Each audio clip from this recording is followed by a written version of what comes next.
প্রিয় দর্শক, মানচিত্র নিয়মিত আয়োজন কথোপকথন। খবরের শিরোনামগুলো আগে একটু মন দিয়ে শুনুন দর্শক। একদিকে ডোনাল্ড ট্রাম্প মাঝরাতে ইরানের উপর একটা ভয়াবহ হামলার নির্দেশ দিয়েও শেষ মুহূর্তে তা বাতিল করেছেন এবং দাবি করছেন একটা ঐতিহাসিক চুক্তি নাকি প্রায় চূড়ান্ত। অন্যদিকে ইরান বলছে ট্রাম্প সম্পূর্ণ গালগল্প করছেন। আর এই কথার লড়াইয়ের মাঝেই হরমুজ প্রণালীতে উঠছে মিসাইল আর ড্রোন, আটকা পড়ছে তেলের জাহাজ। খোদ ইসরায়েল নাকি এই চুক্তিতে সম্মতি দিয়েছে। কিন্তু পর্দার আড়ালের আসল কূটনীতিটা কি? সত্যি কি যুদ্ধ থামছে, নাকি এটা আমেরিকার নতুন কোনো চাল? আজ 12ই জুন 2026 আমি আপনাদের সামনে মধ্যপ্রাচ্য এবং বিশ্ব রাজনীতির এই সমীকরণের প্রত্যেকটি লেয়ার আজ এক একটা করে খুলব। কোনো অহেতুক সাসপেন্স নয়, বরং একদম প্র্যাকটিক্যাল জায়গা থেকে আমরা বোঝার চেষ্টা করব এই মুহূর্তে গ্লোবাল পলিটিক্সে ঠিক কী ঘটছে। দেখুন দর্শক, গত রাত থেকে ইরান এবং আমেরিকার মধ্যে যে হাই ভোল্টেজ ড্রামা চলছে তার খবর আপনারা হয়তো অনেকেই কিছুটা পেয়েছেন। কিন্তু আসল ব্যাপারটা হলো ক্যামেরার সামনে যে বয়ানগুলো দেওয়া হচ্ছে গত রাত থেকে আর পর্দার আড়ালে যে খেলাটা চলছে তার মধ্যে আকাশ পাতাল তফাৎ। আমি ইচ্ছে করেই রাতে আপনাদের কোনো আপডেট দেইনি, কারণ প্রতি ঘন্টায় পরিস্থিতি এমনভাবে বদলাচ্ছিল যে কোনো সিদ্ধান্তে আসাটা একদম বোকামি হতো। একদিকে ডোনাল্ড ট্রাম্প টানা 3 দিন ধরে বড় ধরনের হামলার হুমকি দিচ্ছিলেন, আর তারপর হঠাৎ করেই সুর পাল্টে বললেন হামলা বাতিল, ইরানের সাথে ডিল প্রায় চূড়ান্ত। অন্যদিকে ইরান সারা রাত ধরে এই ধরনের কোনো চুক্তির কথা অস্বীকার করে আসছিল।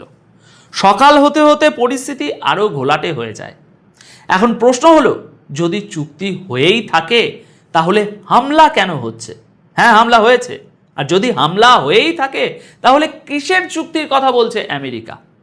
এখানে কারো জয় বা কারো পরাজয়ের ইমোশনাল কথাবার্তা বলে লাভ নেই। আমরা একদম টাইম লাইন ধরে লজিক্যালি পুরো ঘটনাটি বিশ্লেষণ করব।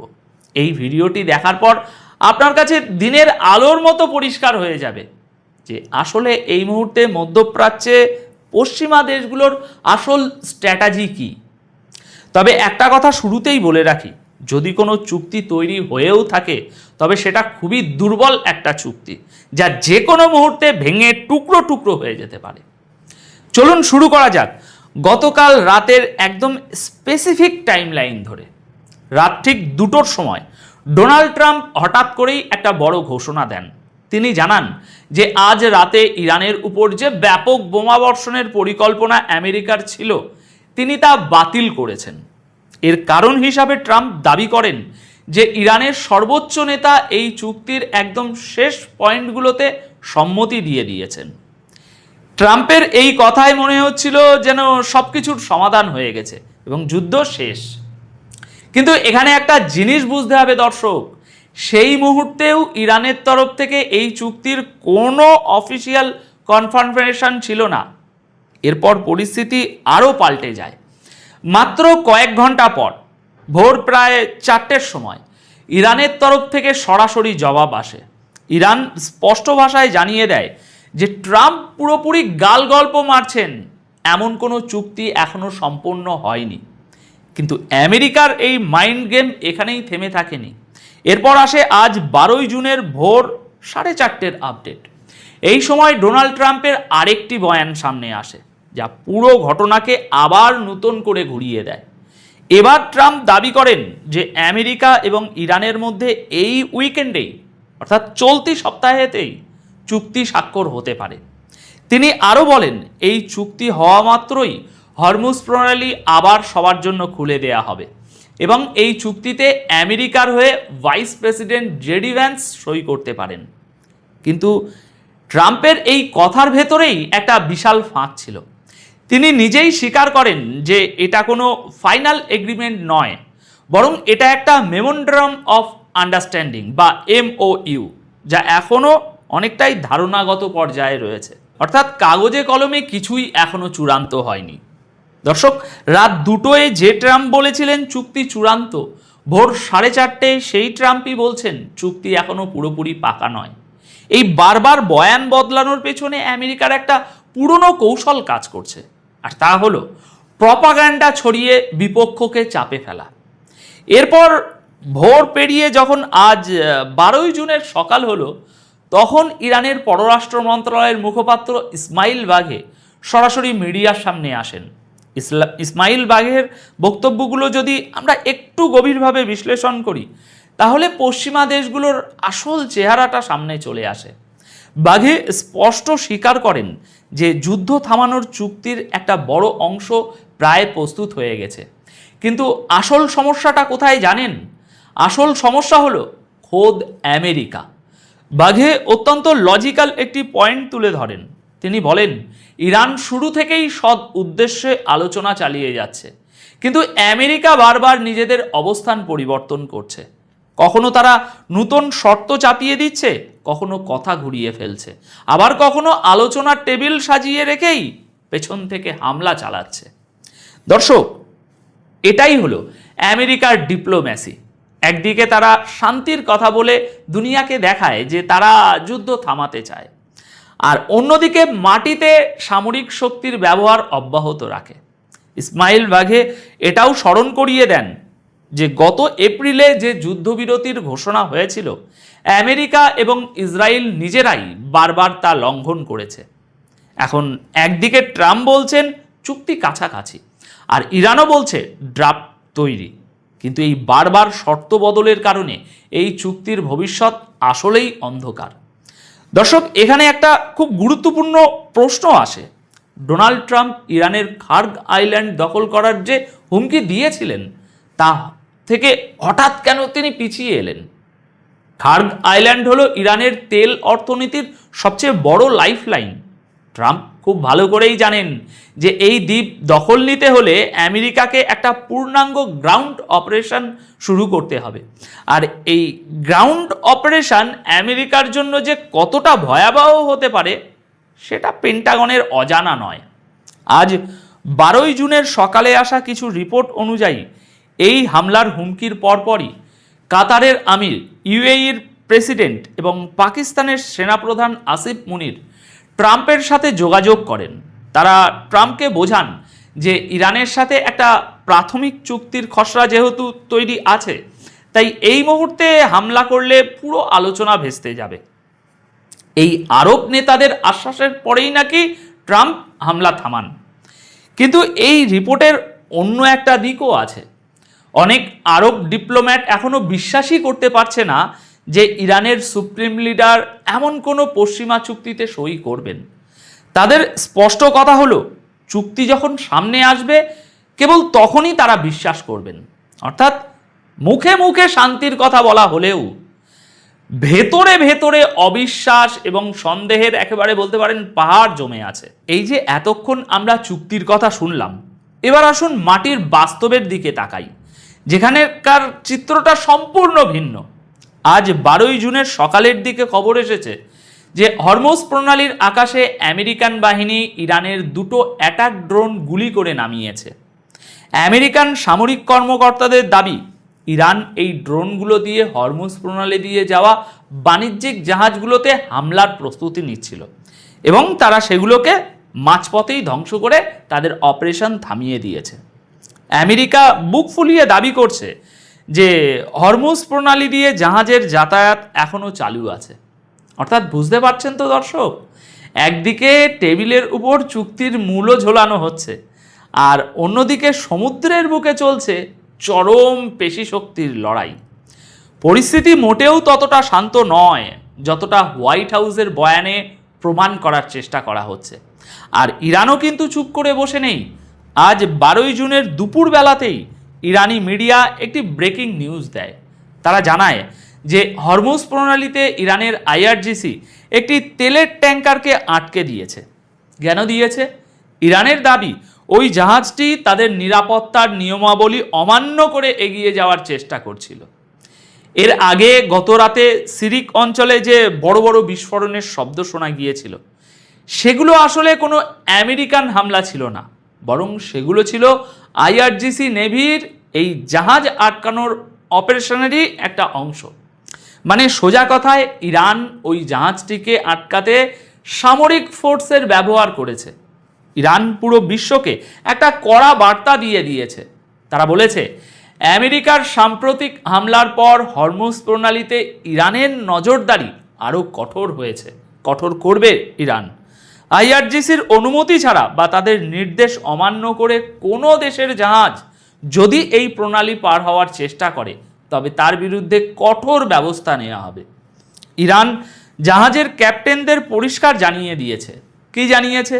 জানিয়েছে আমেরিকার কথায় যেন তারা ভরসা না করে, বরং আইআরজিসির নিয়ম মেনেই যেন তারা ওই অঞ্চলে চলাচল করে। এখন এর মানে কি দাঁড়ালো? এর মানে হলো আমেরিকা যতই দাবি করুক সাগরে তাদের নিয়ন্ত্রণ আছে, কিন্তু আসল নিয়ন্ত্রণ এবং আধিপত্য ইরানই দেখাচ্ছে।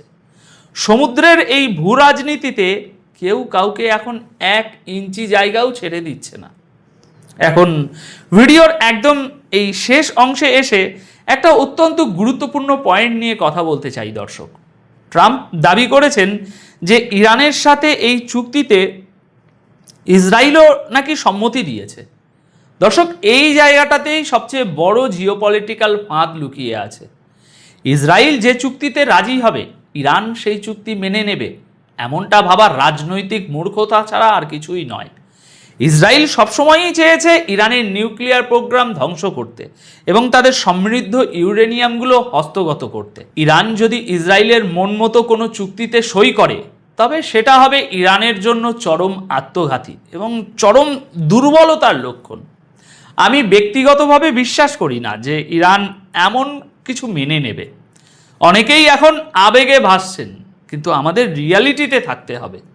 আমেরিকার সামরিক ক্ষমতা কতটুকু তা সবারই জানা, কিন্তু তার বিপরীতে ইরান একা যেভাবে লড়ছে সেটা সত্যি অভাবনীয়।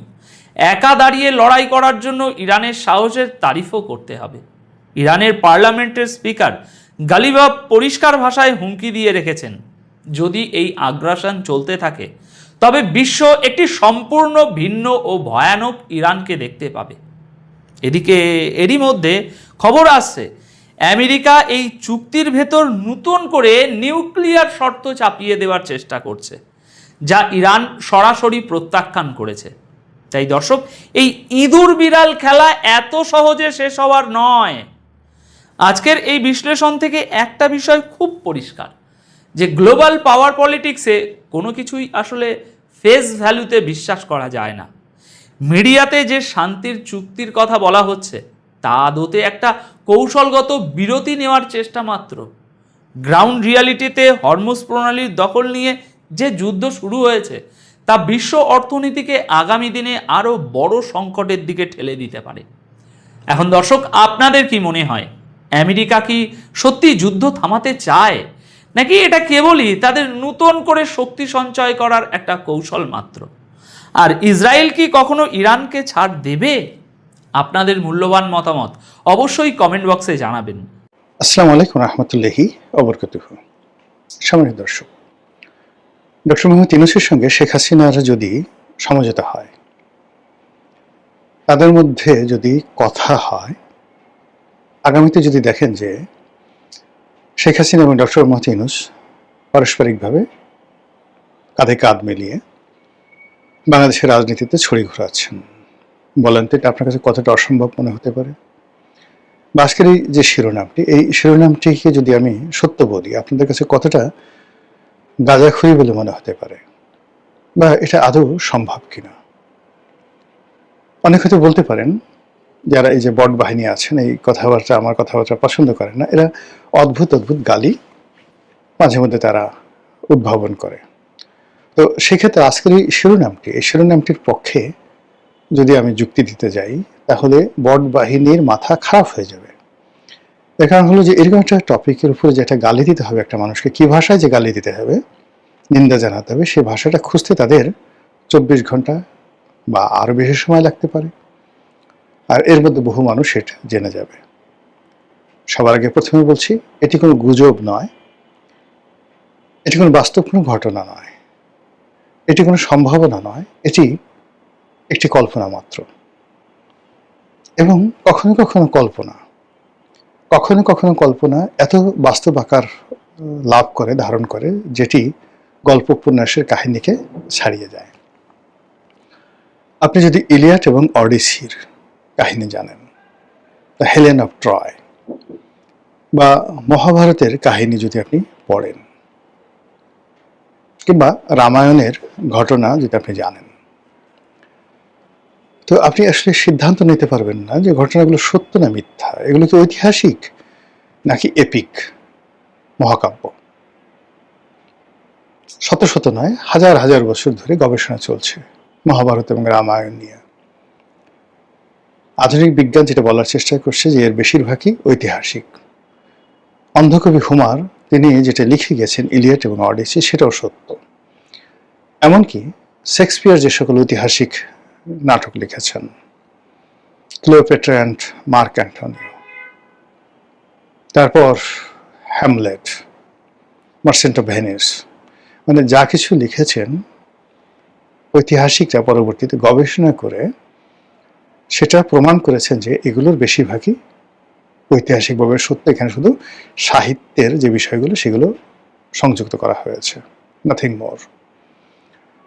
রাম সম্পর্কে বা রামায়ণ এবং সীতা সম্পর্কে সবচেয়ে চমৎকার একটি কবিতা রচনা করেছেন রবীন্দ্রনাথ, যার মর্মার্থ হল যে রামায়ণ যিনি রচনা করেছেন মহাকবি বাল্মীকি। তো মহাকবি বাল্মীকি ধ্যানে বসেছেন। ধ্যানে বসতে বসতে সারা পৃথিবীর সবকিছু ভুলে গিয়ে তিনি এমন একটা অবস্থায় পৌঁছে গেছেন যে তার চুল একেবারে অজানুলম্বিত হয়ে সারা শরীর তাকে ঢেকে ফেলেছে। এই জন্য তাকে বলা হয় বাল্মীকি, মানে বাল দিয়ে সারা শরীর ঢেকে ফেলেছে। চুলকে হিন্দিতে বাল বলা হয়। দ্বিতীয়ত হলো যে তিনি এতটা স্থির এবং অবিচল যে তার উপর একটা উই, মানে হাজার হাজার উই পোকা তারা একটা বাসা বেঁধেছে। তো তার একটা অবস্থা ছিল যে তার সারা শরীর লোমে ঢাকা ছিল, মাথার চুল দিয়ে সারা শরীর ঢাকা ছিল, এবং তার উপরে উই বাসা বেঁধেছিল, একটা উইয়ের ডিবি অ্যাজ ইট ইজ, সেইভাবে সে ধ্যান করছিল। তো এমন অবস্থায় দেবতা তাকে এলেন এবং তাকে বললেন যে তোমাকে কবিত্ব দেওয়া হলো, তুমি কবিতা রচনা করো, কাব্য রচনা করো, মহাকাব্য রচনা করো। তো বাল্মীকি বললেন যে আমি কিভাবে কবিতা রচনা করবো, আমি তো কবি নই, বা আমি কিছু জানি না, বা কি নিয়ে আমি রচনা করব। তো বলে তোমাকে সেই বিধাতার পক্ষ থেকে কবিত্ব দেওয়া হলো, তুমি সেই কবিত্ব দিয়ে রামের চরিত্র রচনা করো, রামকে নিয়ে কাব্য রচনা করো। তো বললো যে আমি রামকে, আমি তো তাকে চিনি না। বলে রাম এখনো পৃথিবীতে আসেনি। তো বললো যে পৃথিবীতে রাম আসেনি, কিন্তু তাকে নিয়ে আমি কিভাবে কাব্য রচনা করব। বলে তোমার যে হৃদয়, কবির যে হৃদয়, এটা একটা পবিত্র ভূমি, পুণ্যভূমি। এখান থেকে যেভাবে তুমি ন্যারেটিভ তৈরি করবে, যেভাবে রামের চরিত্র তুমি চিত্রিত করবে, রামকে ওইভাবে পৃথিবীতে পাঠানো হবে। আচ্ছা, আপনি এটা যদি এখানে আসেন, এটা এখানে বাদ দেন, 1400 বছরেরও আগে, বহু আগে, যেটা পবিত্র কোরআনের যে আয়াত, সেখানে চলে যান। হজরত ইব্রাহিম আলাইহিসসালাম ঠিক যখন যে সময়টাতে এখানে বাল্মীকি মানে মহাভারত রচনা করে, ঠিক একই সময় হজরত ইব্রাহিম আলাইহিসসালাম কাবা শরীফে তার সন্তান হজরত ইসমাইল আলাইহিসসালামকে নিয়ে কাবা শরীফ তাওয়াফ করছেন। তিনি বানালেন, তাও কাবা শরীফ বানালেন, এবং ছেলেকে নিয়ে তিনি সেই আল্লাহর কাছে দোয়া করলেন। এবং তারও আগে তিনি যখন তার একেবারে নবজাতক শিশু তাকে এবং তার স্ত্রীকে, দ্বিতীয় স্ত্রীকে সেখানে রেখে গেলেন। রেখে যাওয়ার সময় তিনি বললেন, রব্বানা ইন্নী আসকানতু মিন যুররিয়াতি বিওয়াদিন গায়রি জি জারইন ইনদা বাইতিকাল মুহাররম রব্বানা লিউকিমুস সালাতা। এইভাবে আয়াতটা শুরু হলো। মানে যখন তিনি সেখানে রেখে গেলেন তখনও কিন্তু কাবা শরীফ নির্মিত হয়নি। তারপরে ওখানে কোনো ঘর ছিল না, কিন্তু তিনি বললেন যে হে আল্লাহ, আমি আমার বংশের একটি অংশকে তোমার এই পবিত্র গৃহের কাছে রেখে গেলাম। তাহলে হযরত ইব্রাহিম আলাইহিস সালাম ওখানে একটা গৃহ নির্মিত হবে, অথবা হযরত আদম আলাইহিস সালাম যে ওখানে একটা গৃহ নির্মাণ করেছিলেন সেটা তিনি জানতেন। আচ্ছা, তারপর তিনি বললেন যে আমার এই বংশ, এখানে তাদেরকে নেতৃত্ব দান করো, মানে এখানে একটা শহর যেন গড়ে উঠবে, সেই শহরে যে সমস্ত অধিবাসী থাকবে সেই অধিবাসীরা যেন আমার এই বংশের প্রতি তাদের আনুগত্য প্রকাশ করে, আর এই শহরকে তুমি নিরাপদ করো, আর এই শহরে যারা বসবাস করবে তাদেরকে যেন অন্য সবাই নেতা হিসেবে মেনে নেয়। এই হলো মানে কাহিনী, দেখুন, যেটা মক্কাতে ঘটেছে এবং যেটা হযরত ইব্রাহিম আলাইহিস সালাম জেরুজালেমে যে ঘটনা ঘটেছে আর যে ঘটনা ঘটেছে মক্কাতে, প্রায় সমসাময়িক। এই হলো যে কবির যে মনোভূমি, মানুষের যে চিন্তা, সেই চিন্তার মধ্যে এমন কিছু ঘটনা ঘটে যেটা বাস্তবের চাইতেও নির্মম, সত্যের চাইতেও অধিকতর সত্য। আজকের এই বাংলাদেশে আমরা যা কিছু দেখছি, এটি কি 2024 সালের জুন জুলাইতে আমরা কল্পনা করতে পেরেছি? শেখ হাসিনার জুলুম এবং অত্যাচারে, তার কঠোর শাসনে, তার অনুশাসনে, তার কৌশলে বিএনপি এবং জামাত ছিন্ন বিচ্ছিন্ন হয়ে গেছে। বিএনপি এবং জামাতের সমস্ত বড় বড় মানুষগুলো কবরে চলে গেছে, মারা গেছে, অকাল মৃত্যু হয়েছে, অপমৃত্যু হয়েছে। আর বিএনপির যারা একটু সিনিয়র, অলমোস্ট সবাই যাকে বলা হয় এতটা অসুস্থ, দুটো অসুস্থ। একটা ধরুন না, আকবর, এই যে এখন যে মাননীয় অর্থমন্ত্রী আছেন খসরু ভাই, আমার এক আত্মীয়, আমার একটা জন্মদিন, মানে আমাকে আশ্চর্য করে দেওয়ার জন্য, আমি সাধারণত এই কাজগুলো করি না, তো সে তার আমার জন্মদিনটা সে উদযাপন করলো তার বাসায় বেশ ঘটা করে। তো সেখানে বিএনপির অনেককে দাওয়াত দিল, তার মধ্যে খসরু ভাই ছিলেন। মানে খসরু ভাই